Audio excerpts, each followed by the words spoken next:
저는 사례를 가지고 좀 구체적으로 말씀을 드리려고 합니다.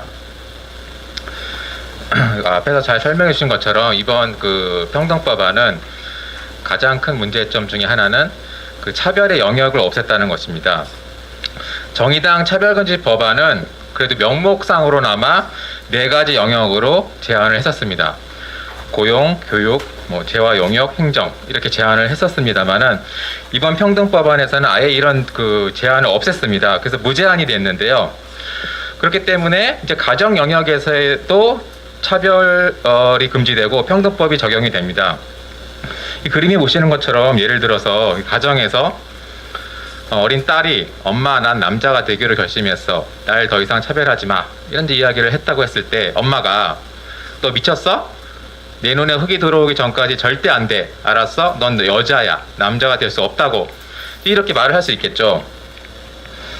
그러면 이제 그 안제 4조 2항에 따르면은 모든 영역이 있어서 차별이 금지되기 때문에 이 평등법이 가정의 영역에 적용이 되고요. 그 다음에 이 안제 3조 7호에 보면은 괴롭힘이 굉장히 포괄적으로 광범위하게 되어 있습니다. 적대적, 위협적, 모욕적 환경을 조성하는 행위, 수치심, 모욕감, 두려움 등을 야기하는 행위, 멸시, 모욕, 위협 등 부정적 관념의 표시 또는 선동 등의 혐오적 표현을 하는 행위, 이게 다 괴롭힘으로 되어 있습니다. 그러면은 이걸 적용을 하면은 엄마가 딸에 대해서 괴롭힘을 한 겁니다. 평등법을 위반한 거죠. 그러니까 이런 문제가 생기기 때문에 외국 사례를 보면은 캐나다의 온타리오주 같은 경우에는 이제 자녀의 동성애나 성전환 성향을 반대하는 부모는 아동 학대가 됩니다. 그래서 이제 분리하는 법이 만들어졌고요. 캐나다 브리티시 콜럼비아주에서는 13세의 딸이 성전환하기 위해서 호르몬 치료를 받겠다고 했는데 아빠가 이제 반대하니까 소송을 제기해서 1심, 2심 다 아빠가 패소했습니다. 근데도 끝까지 아빠가 반대하니까 이제 법원에서는 법정 모독죄를 적용을 해서 그 아빠가 체포됐습니다. 그리고 미국에서는 유사한 사례인데 남자 이제 아들이 여성으로 성전환하려고 하는데 아빠가 반대하니까 1심에서는 양육권 박탈 판결이 나왔죠. 물론 2심에서는 이제 아빠가 승소했습니다만은 이런 일들이 현실화가 될 수가 있는 것이죠.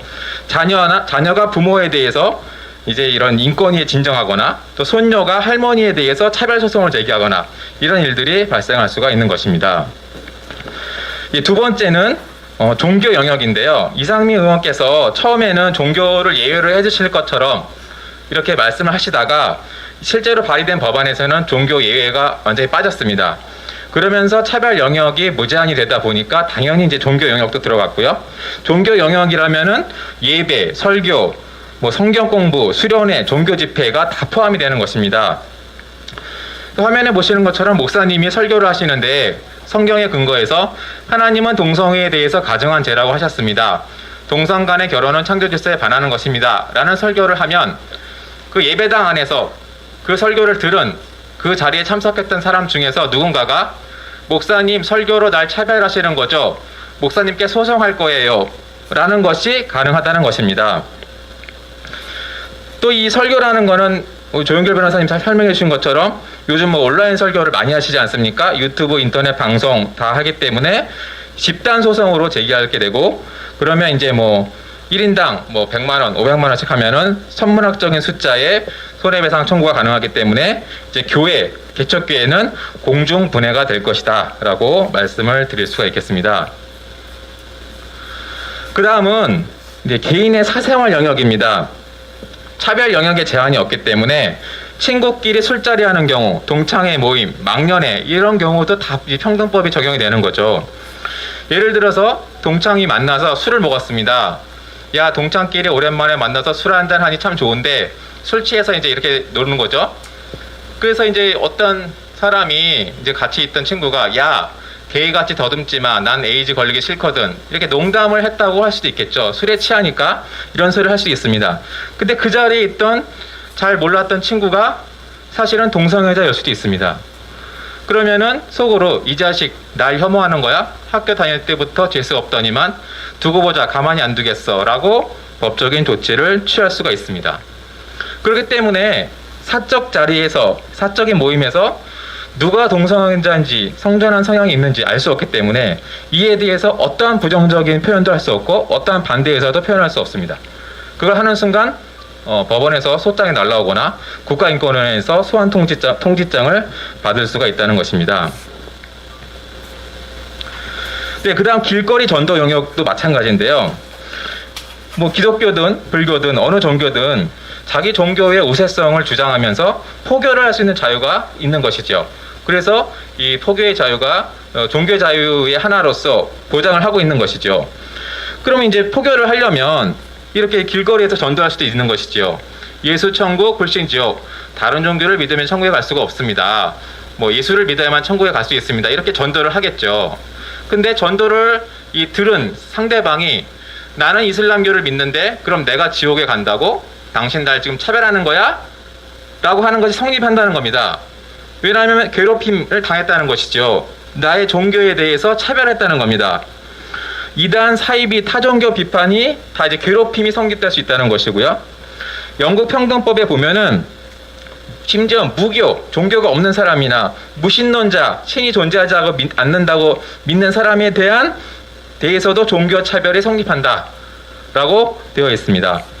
그렇기 때문에 이제 전도를 실질적으로 하기가 굉장히 어려워진다라고 말씀드릴 수 있겠습니다. 다음 차별금지 사유인데요. 그 왼쪽 하단에 보시면 우리보다 앞서서 차별금지법을 만든 국가들을 보면은 영국과 독일 같은 경우에 일반 평등대우법이 있는데요. 거기 차별금지 사유는 6가지입니다. 영국의 평등법은 9가지고요. 미국 뉴욕주의 인권법은 11가지입니다. 근데 이렇게 민주당에서 발의한 평등법에 있는 차별금지 사유는 21, 뭐 콤마 빼고 하나하나까지 치면 23가지도 되고 뿐만 아니라 등이 들어가기 때문에 기타 사유까지 들어갑니다. 전 세계적으로 유례가 없는 법입니다. 선진국이 우리보다 못해서 차별금지 사유를 이렇게 조금만 만든 게 아니지요. 폐해가 있기 때문에 부작용 등을 고려해서 최소화시킨 건데 23가지 거기가 등까지 넣어서 이렇게 많은 비정상적인 구조의 차별금지법, 평등법을 만드는 것이 과연 연구를 제대로 했는지 너무나 우려가 되는 부분입니다. 예를 들어서 정가만 보더라도요. 사실 정의당 안도 문제가 많지만 정의당 안은 그래도 형이 실효된 전과 이렇게 제한을 했었습니다. 그러니까 어떤 뭐 감옥에 갔다 오고 나서 7년이 지나면 이제 형의 실효를 받을 수가 있고 또 사면이나 복권을 받으면 형이 실효될 수도 있습니다. 그런 경우에만 이제 해당을 한다라고 되어 있는데 이번 평등법안에서는 이걸 빼버렸습니다. 형의 실효 여부를 불문하고 그냥 정가를 다 넣었습니다. 그럼 여기 보시는 것처럼 어떤 어린이집에 누가 교사 채용에 지원을 했는데 알아보니까 성범죄 전과가 1범이고 아동학대 전과가 3범이시네요. 죄송하지만 저희 어린이집 교사로 채용이 어려울 것 같아요. 이야기를 하면 지금 전과를 이유로 날 차별하는 건가요? 그럼 법정에서 만나죠. 이렇게 된다는 것입니다. 그리고 아까 우리 스님께서 말씀해 주신 것처럼 성범죄자 신상 공개하는 것도 차별이 될 수 있습니다. 전과로 차별하는 거죠.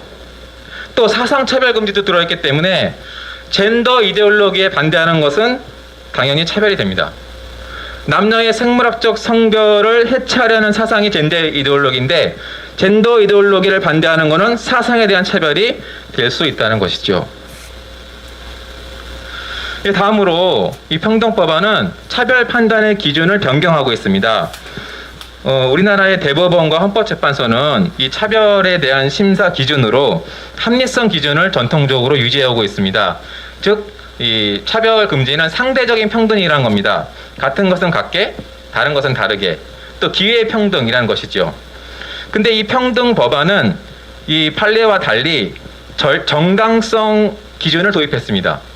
즉, 정당한 이유가 없는 차별은 금지하고 정당한 이유가 있는 차별만 허용하는 거죠. 그것은 무엇이냐면은 결국 절대적 평등을 실현하겠다는 의미라고 볼 수 있습니다. 상대적 평등이 아니라 결과의 평등을 추구한다라고 해석할 수 있겠죠. 왜냐하면 이거는 합리성보다도 더 엄격한 기준입니다. 정의당 차별금지 법안에는 적어도 합리적 이유 없이라는 내용들이 꽤 들어 있었습니다. 근데 이번 평등법안은 이걸 다 지우고 정당한 이유 없이로 다 바꿨습니다. 그럼 예를 들어서 여기 그림에 보시는 것처럼 어떤 남자가 여자 화장실에 들어오려고 해서 야! 남자가 왜 여자 화장실에 들어오는 거야? 경찰에 신고할 거야! 라고 소리를 지르면 그 남자가 내가 남자라는 증거가 있어? 이게 물어본다는 겁니다. 성별 정체성을 알 수가 없죠. 외모만 보서 외모가 남자라고 해서 남자가 아니지 않습니까? 그 사람이 여자라고 인식할 수 있는 거죠. 그러면서 스스로를 여성으로 인식하는 남성이 여자 화장실에 사용해서는 안 된다는 정당한 이유가 있어? 이렇게 질문합니다.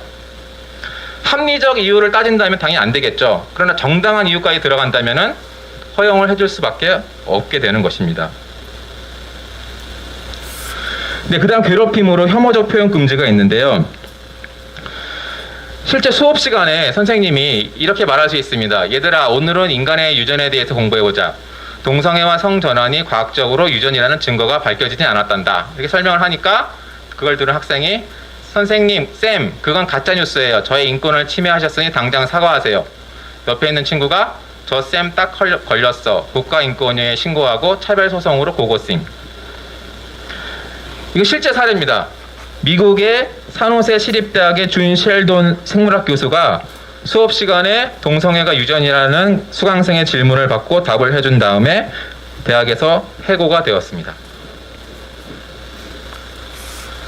네, 다음으로 분리구별 제한 배제 거부 표시 조장 광고인데요. 여기도 마찬가지로 정의당 차별금지법안에서는 합리적 이유 없이라는 문구가 있었지만은 이번 평등법안에서는 그걸 다 지워버렸습니다. 그래서 특정 개인이나 집단에 대한 분리구별 제한 배제나 불리한 대우를 표시 또는 조장하는 광고 행위는 차별로 본다. 이렇게 되어 있고요.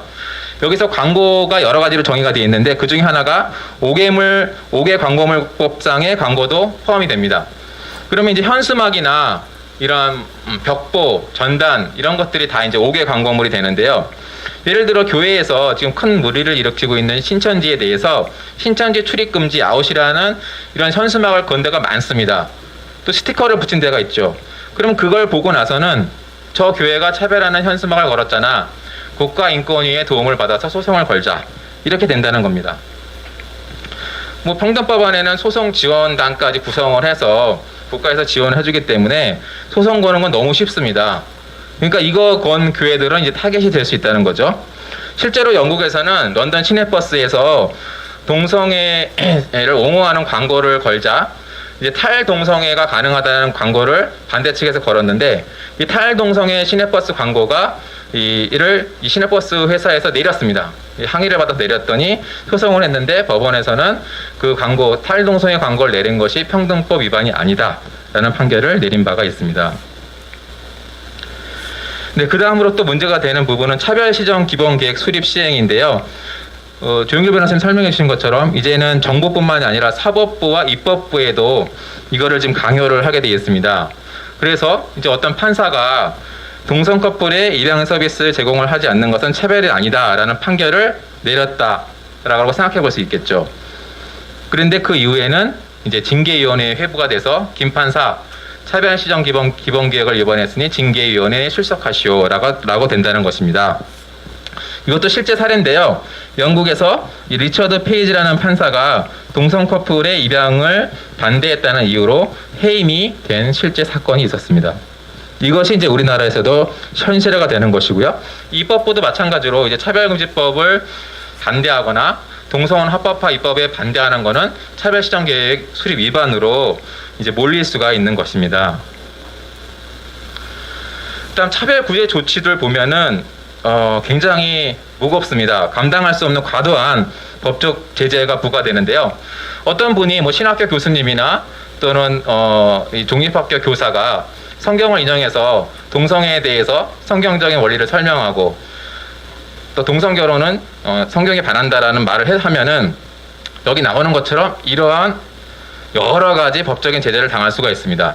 왜냐하면 평등법에는 이 법은 다른 법률에 따른 권리구제 절차의 이용에 영향을 미치지 아니한다라고 되어 있습니다. 중복이 된다는 거죠. 적어도 정의당 차별금지 법안에서는 중복은 안 되게 되어 있습니다. 다른 법률의 특별한 규정에 따르면 있으면 그거에 따르고 없는 경우만 보충적으로 적용하게 했는데 평등법안은 중복적으로 할 수 있습니다. 그러니까 먼저 국가인권위원회에 진정을 해서 국가인권회에서 조사받고 시달리고 결과 나오고 끝나도 끝난 게 아니라 또 법원에다가 차별소송 낼 수 있고 계속적으로 할 수 있다는 거죠.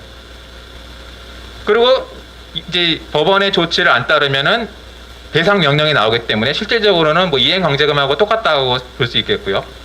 뭐 이런 징벌적 손해배상. 징벌적 손해배상은 사실 우리나라에서도 굉장히 제한적으로 되고 있고, 제조물 체계법과 같이 예를 들어서 무슨 TV가 터졌다 또는 핸드폰이 폭발했다 이런 경우에 정말 기업의 제조물 책임을 묻기 위해서 징벌적 손해배상제를 도입을 했는데, 그것도 최고가 3배입니다. 3배. 현행법이 지금 그렇게 되어 있거든요. 근데 지금 이 법은 차별인데 5배까지 됩니다. 굉장히 무거운 법적인 책임을 이렇게 강요하고 있는 것으로, 참 이거 각 누가 차별의 가해자로 지목되면은 그 사람은 경제적으로도 파탄될 뿐만 아니라 정신적으로 파탄이 될 수 있는 겁니다. 형사처벌이라고 해봤자 본인이 감옥에 갔다 오면 되겠죠. 그러나 이렇게 경제적으로 파탄을 내리면은 생계를 같이 하는 가족이 어떻게 되겠습니까? 일 가족이 다 이제 파탄이 되는 것이죠. 굉장히 무섭다고 생각이 듭니다. 총평으로 말씀드리면, 평등법안은 정의당 차별금지법안과 달리 차별 영역의 제한이 없기 때문에 설교, 전도 등 종교와 개인 사생활에 직접 적용이 된다라고 말씀드릴 수 있겠고요. 그에 따라서 부작용 및 폐해 발생의 위험성도 훨씬 더 크다, 이렇게 판단이 되겠습니다. 그리고 평등법안이 통과될 경우에는 자유와 평등의 균형이 파괴됨으로 인해 국가의 체제가 신전체주의 국가로 변경될 것으로 예상된다라고 말씀드릴 수 있겠습니다. 이상 마치겠습니다. 감사합니다.